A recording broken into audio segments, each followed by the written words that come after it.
Бабаларым рахмет сендерге. Балаларым болмасын деп өргеуде, қобызыңмен, қосып әнмен тіл бердің. Өмірге мен бұлқау болып енгенде. Бабаларым рахмет сендерге. Жыраулардың жазбай кеткен жырларын, арулардың айтпай кеткен сырларын, қорқытыңның қорқынышты мұң-зарын, қобызыңның шанағынан тыңдадым. Құлазыған сенің құла түздерің, не көрмеген, не білмеген ізгелім, жазылмаған тарихымның жолдарын ауызекі аңызыңнан іздедім.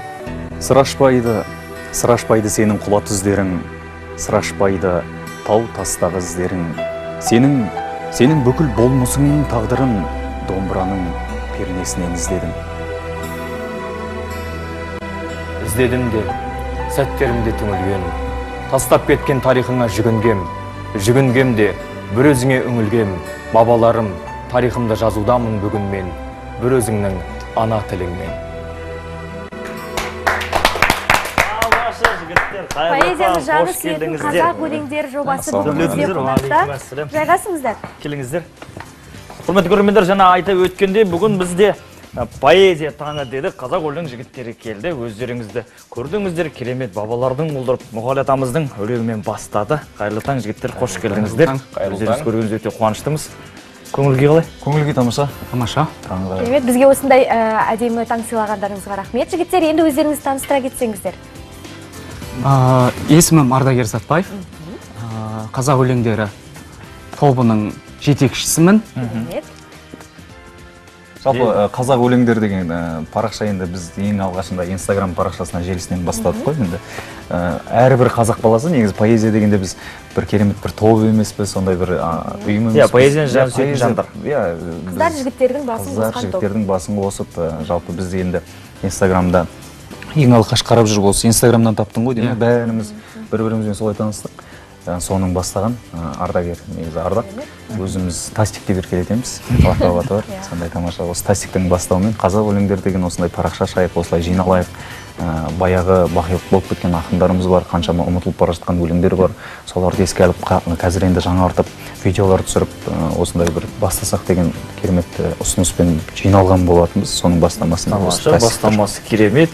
Жақсы көретін, мысалы, поэзия жақсы көретін, қазақ өлеңдерін жақсы көретін көрермендерге, ауылда үлкен кісілерге десек те, ұялы телефоннан тарап жататында өздеріңіздің өлеңдеріңіз. Ал жалпы құрғанда өзіңіз басты себепкер сізсіз. Жігіттер бір-біріңізді таныдыңыздар ма? Біз жоқ, бір-біріміз таныған жоқпыз. Қызығы, біздер осы бір өнер саласындағы азаматтар емес, біз бәріміз әрқайсымыз әртүрлі мамандық иелері, әрқайсымыз әр қаладан. Білуімізше еламан тіпті техник екен, Тергеу мамандықтың иесімін. Бірақ бүгінде өздеріңіздің әріптестеріңіздің бірімін десем болады. Қазақ радиосында қызмет етем. Енді мынадай дауыспен радиода қызмет етпеген қателік болатын шығар. Ендеше жігіттер, араларыңызда тағы қыздар бар, тағы бірнеше бүгін студияға келе алмаған жігіттер бар, Оншақты қыз жігітпіз, негізінде әрқайсысы әр қалада, сондықтан да басымыз аз жиылады десек те болады, бірақ шамасымен жиі жиылып тұруға тырысамыз. Қыздар бар, жігіттер бар, алдағы уақытта көре жатарсыздар. Айтпай кетіп қалдық өзіміз. Алдағы жоспарлар айта кетсек, алда қандай істер болады биылғы жылға? Биылғы жылға Құдай қаласа кештер береміз. Кеш береміз деген қойып. Енді бір үлкен емес, енді кішігірім кештер, поэзия кештерін береміз. Және де қалаларды араласақ па деген ой бар. Ол тегін бола ма? Барынша тегін жасауға тырысамыз. Біз енді ақша сұрасақ келмейді шығар ешкім. Онсыз да өзі поэзия қосқан. Бізде енді қазір парақшада бір 60 мыңдай оқырман бар. 50-60 мыңдай оқырман бар. Оның өзі бір әжептәуір саны ғой енді. Сол Астана қаласындағы, Нұрсұлтан қаласындағы оқырмандар сұрап жатады, осылай жиналсаңыздар, кеш берсеңіздер, бір сондай бір жиналып бүгін мысалға кешкісін Марсель қаласында бүгін кешкісін Нұрсұлтан қаласындағы Марсель мейрамханасында бүгін кешкі 20:00-де кеш болады. Поэзиялық кеш болады. Сондай бір 20-30 шақты адам жиналады, поэзияны жағын сүйетін, тыңдағысы келетін кісілер. Ендеше барша елордалық көрермендерді шақырамыз сонда, Сіздер де келіңіздер. Енді неге поэзия жігіттер? Поэзия қазақта енді кенжелеп қалған бір өнердің бірі ғой поэзия деген. Жас ұрпаққа тәрбие беретін біздің әдебиетіміздегі мысалға керемет ақындар бар, қазір айтылмай кеткен, бақилық болып кеткен Наршаға Шағанов, Серік Томанов, мысалға Сырбай Мәуленов, алматылық Есенқұл Жақып ағамыз бар. Сол кісілердің кітапта қалып қойған, дәптерде қалып қойған өлеңдерін жарыққа шығару. Ол біздің міндетіміз. Шал ақынның сөзі бар ғой, сөйлеп қал қызыл тілім иен келді, алдыңа сөйлейтұғын жүйен келді. Сөйлеп қал қызыл тілім осындайда қысқарып ұзын дүние сүйем келді. Сөйлеп қал қызыл тілім бақ барында, басыңда сөйлейтұғын жақ барында. Сөйлеп қал қызыл тілім осындайда артыңа мирас қалсын жастарыма дейді. Артымызға бір айтқанына қосқым келіп отыр. Енді біздің негізгі мақсатымыз қазір бір қынжылдыратын дүние, қазір әлеуметтік желіде, интернет беттерінде қарасаңыздар, жас ақындар, енді жас ақын болғанда оңай өлеңдерді жастарға, жеңіл өлеңдерге құмар, ары асып ешқайда кете алмайды. Неге бізде қазақта ақын жазушылар деген жетіп артылады ғой. Көзі тірік классиктеріміз бар, мысалға Есенғали Раушанов, Тынышбек Әбдікәкімұлы деген сияқты ағаларымыз бар. Сол кісілердің өлеңдерін көбісі білмейді. Көбісі атын атап түсін түстемей ақ қойын, бірақ белгілі бір ақын, тақырыпшыл ақындардың төңірегіне айналшықтап шыға алмай қалған. Біз соның арнасын кеңейтіп, қазақтың басқа ақындардың өлеңдерін насихаттасақ деген мақсаттамыз. Сонда жатқа неше өлең білесіздер сонда? Керемет керемет авторларды біледі екенсіздер, оны байқадым. 40-50 өлеңді Әли біледі. Сіздер? Мен бір енді 40 шақты өлең білем. Негізі жалпы ішіміздегі ең көп білетін ол Еламан, өйткені біз білетін өлеңнің барлығын осы Еламан біледі. Соған қарағанда бір Еламан бір 200-300 өлеңдей біледі. Біз ар жағында ойлаймыз енді Еламанның өзінде де ар жағында бар шығар деп. Біз білмейтіндер де бар шығар. Еламан өзіңнен сұрашы, қанша өлең білесің? Қанша жасыңнан поэзия жаттадың? Қиын емес па жалпы жаттау? Жоқ, мынандай бір қағида бар. Жаттаған сайын сенің жаттау қабілетің жақсарады. Есте сақтау қабілеті. Мен айта алмаймын, мектепте жүргеннен осындай белсенді болдым деп. Мен университет қабырғасынан бастадым. Өлеңге деген, поэзияға деген құштарлығым, сүйіспеншілігім осы жоғары оқу орнында оқып жүргенде ашылды. Ұстазыма алғыс, қоршаған ортама алғыс. Енді білмеймін, бірақ қайталамаса ұмытылып қалады ғой, бірақ сол 100-дің үстінде өлең білетін шығар. Енді Еламан, сіз техникалық мамандықта оқыдым дедіңіз, иә? Жалпы дауыс қою, арнайы курстарға бардыңыз ба? Дауысыңызды тыңдаған сайын тыңдай бергің келеді? Арнайы курстарға барған жоқпын, бірақ радиожурналистика және тележурналистика курстарын оқыдым 4 айлық.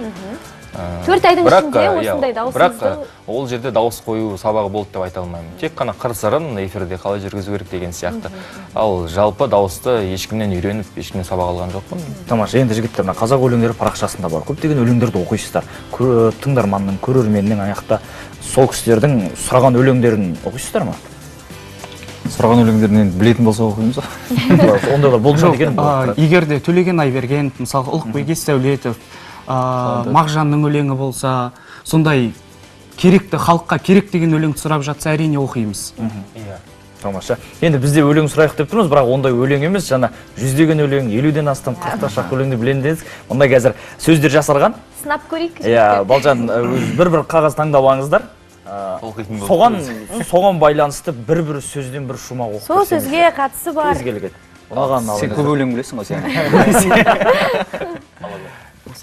Үстіндегісі күшті екен кәдімгі.